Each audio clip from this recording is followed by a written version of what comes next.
Hi, and welcome to my channel. My name is Amanda. We are about to pick my NPR books for the second quarter of 2025. I'm a little worried, so let's get over and I'll show you why. Okay, first of all, before I get started, this is called The Books We Love by NPR. If you haven't been here for me to pick books from here, they have everything from 2013 to 2024. It's all voted on and curated by a group of people from NPR, and you can read all about it if you want to come to this page and find out where it comes from. I like to find these books by randomly picking a category over here to the side and then picking a year across the top and then having a random number chosen. And then that is how I choose the book that I'm going to be reading. So we are going to be picking 6 books starting in 2013. But the bad news and what has me upset is that it has to be from the dark side. So these are going to be dark novels, either like gothic or just dark books in general. I'm hoping that they're not going to be like horror, but I don't know because I haven't looked at all of them. I mean, clearly there's Dr. Sleep right there by Stephen King. But we are on 2013. There were 51 books. So I'm going to ask my girl, pick a number 1 to 51. A random number between 1 and 51 is 50. Oh, 50. Wow. Okay, so that means on this last row, I'm scrolling all the way down to the bottom, and it is going to be the next to the last one on this last row. I don't know what it is, and I'm scared.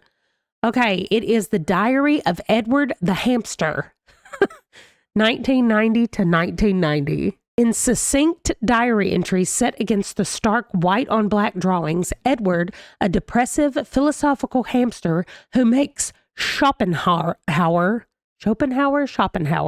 seem cheerful, rails against the emptiness of a life limited to his exercise wheel, seeds, and water. Questions the very meaning of existence. Is there nothing else? He asks in despair. Wow. Okay. That's what I'm reading. Diary of Edward the Hamster by Miriam and Ezra Elia, it looks like. Okay. I mean, I don't hate it because this will be, it looks like it'll be quick. I mean, it's a graphic novel, I'm assuming. Anyway, let's go over here and look. Yeah, here it is. 96 pages. Miriam is the illustrator. Ezra is the writer, apparently. And it says humor. So maybe that's another thing, is that it'll be dark humor. Okay. So let's go. Oh, this is not going to copy correctly. I just know it's not because of the size of the thing, but we'll definitely know that's Edward the Hamster. Okay. So that's here as our first NPR book, 2013. Also, this is where I keep up with my NPR books and which category I'm on next. So after the dark side, we will be doing art lovers. So just FYI. Okay. 2014, we have 66 books. So here we go. Pick a number 1 to 66. A random number between 1 and 66 is 61. Wow, she's picking those big numbers and staying at the end. Okay, so I'm going to go really fast and just look right at y'all and not look here. Okay, here's 66, 65, 64, 63, 62, 61. With My Dog Eyes, a novel. The late poet turned novelist, in just under 100 pages, tells the story of Amos Carres, an expert in pure mathematics who is losing his grasp on reality. He jumbles his sentences and appears aloof during class. Everyone recognizes that he's deeply troubled. Eventually, Amos denounces them all and leaves home in search of answers, but what he learns only adds to the depth of his madness. Told through poetic and disjointed prose, is a dark and truly singular work. Ooh, With My Dog Eyes. Okay. I mean, the best part about it is it's 92 pages. So if I can't find it on audio, which I don't know that I want to read it on audio just because it seems like it's going to be, since the way it's written is poetic, it says, and disjointed prose, I kind of want to look at it when I'm reading. Okay, so far, not so bad. Okay, I'm going to tell y'all right now, if I get a little life, I might pick another number because I'm not trying to be devastated. Pick a number 1 to 60. A random number between 1 and 60 is 23. Oh, 23. All right, I'll meet you when I get to 20.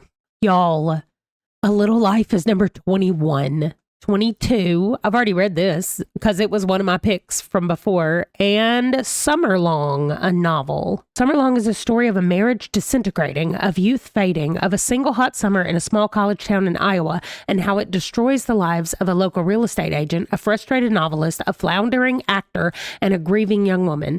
It's a sharply observed and smartly written book, but also one that's haunted by death and sorrow and the terrible heartbreak of growing old. It captures that instant of perfect equilibrium where everything is exactly right, when love and family and career have come into exquisite balance, and then the instant after, when everything you thought you've built just falls to pieces. Well, that sounds awful, but okay. All right, it's 350 pages. Okay, I mean, I guess that's not a bad book to read in June, summer long, but I mean, I am dealing with getting old. I am on the other side of 40, looking dead at 50. Okay. 67 books in 2016. Pick a number between 1 and 67. A random number between 1 and 67 is 41. 41. Should I count backwards? I think I might count backwards. I'll meet you at, 35-ish. That's perfect because 35 is right here at the top. 36, 37, 38, 39, 40, 41. The regional office is under attack. Okay. The titular regional office of this novel refers not to a boring workplace in a corporate complex, but to an organization of highly trained female assassins who work to save the world from destruction by evil forces. It sounds crazy, and it is, in the best possible way. Manuel Gonzalez's action-packed thriller is bizarre and propulsive, and it works because the author keeps a straight face through the whole thing. It's fun, gleefully violent, and impossible to put down. I am so excited about this. That sounds so fun. Okay. Here we go. 2017, there are 71 books. Pick a number between 1 and 71. A random number between 1 and 71 is 58. Ooh, 58. I'm definitely going backwards. I'll meet y'all at 50. 71. Wait, it was 58? Okay. What are we at? Oh, 71. Okay. 69, 68, 67, 66, 65, 64, 63, 62, 61. Okay, at the bottom is 60. 60, 59, 58. Ghost of the Innocent Man, a true story of trial and redemption. Innocent cases spotlight the many corruptions of our justice system. Mistakes beget mistakes, some intentional, some not. An epic bureaucracy protects a deeply flawed system. In this crisply written page-turner, Benjamin Rocklin reports from two perspectives. One man's personal tragedy and the story of North Carolina's criminal justice system sluggishly lumbering toward the acknowledgement that innocent people might be incarcerated. Ghost of the Innocent Man opens a window on how errors, both innocent and malign, taint our criminal justice system at every level, raising the question, shouldn't we be better at this? Okay, that is definitely going to be dark. True crime, nonfiction, history. Okay, and then 2018 is our last one. There are 60 books. Pick a number between 1 and 60. A random number between 1 and 60 is 27. All right, 27. All right, 21, 22, 23, 24, 25, 26, 27. American Prison? 2 in a row? Mother Jones reporter Shane Bauer spent 4 months working as a corrections officer at a private prison in Louisiana, and his new book tells the shocking story of what he observed. Bauer contends that the prison companies have no interest in trying to rehabilitate the incarcerated or even treat them like real people. It's an enraging, necessary look at the private prison system and a convincing clarion call for prison reform. Okay, well, the next quarter of the year, I'm definitely going to be in some nonfiction prison reads. Okay, but that means that in the last quarter, we'll pick 6 more books and they will finish out the dark, what's it called? The dark side that we're doing. And here are the NPR books. This is such a weird mix of books. Like, this is a graphic novel about a hamster. This is about a man who's losing his mind. This is about, seems to be a whole town falling apart. This is a female assassin group doing something. And then these last two are about the prison system in the United States. That is so bizarre that those books all turned up in the same category of NPR. So the last thing I need to do is come down here and change that to 2019. Yes, because that's the one I will be on next time. And then I'll just cross it out and we will move on to art lovers. But that is it. That does it for this one. Thank you for watching. I didn't say at the beginning, but I'm sure you could tell that I am sick. I'm getting over a sinus infection, but I really want to pick my TBR books. So I'm just still playing. That's ultimately what is happening, is I am just still playing, even though I still sound like this. So I'm sorry. Thank you for putting up with it.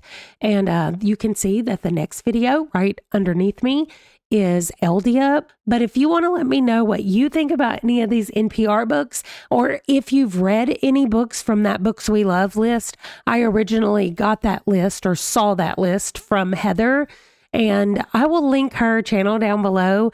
She has been doing a Dewi-thon, readathon, which she lives in Wales, and it has to do with the Welsh, like Welsh books and authors and stuff. So I'm going to link her down below if you guys want to go check out Heather. Otherwise, that's it. Thanks so much for watching. I'll see you in my next video. Bye.